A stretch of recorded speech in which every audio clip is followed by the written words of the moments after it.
ताजिरों का कोई अपना जाती एजेंडा नहीं है, ये अवामी एजेंडा है। कोई ये समझे ना समझे कि ये ताजिर अपने लीडर के लिए आए, हम सब ताजिर अवामी एजेंडे पर एक है।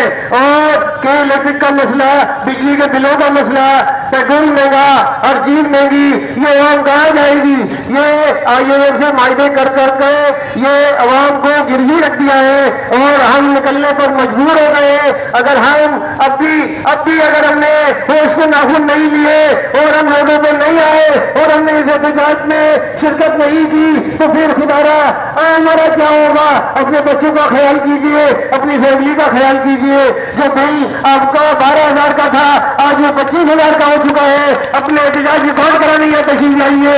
ये ताजिरों का इख्तियार आपके लिए है, ये आवाम के लिए है। ये IMF की गुलामी हमें मंजूर नहीं है। हम जो कराची के ताजिर वफाक को 70% टैक्स देते हैं और हुकूमत सिंध को कराची 98% टैक्स देती है, उस ताजिर उस शहर का ये हाल है, उसके साथ नाइंसाफी की जा रही है।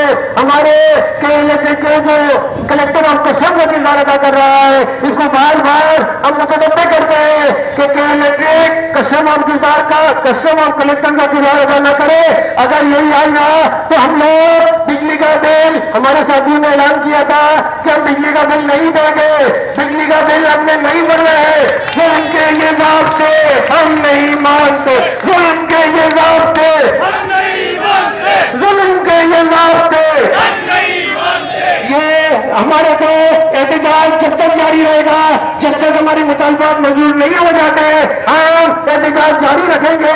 अगर हमारा एहतजाज में हमारी बातों को अमल नहीं किया गया, महंगाई को कम नहीं किया गया, बिजली के नर्खे कम नहीं किए गए, पेट्रोल और डीजल के रेट और कम नहीं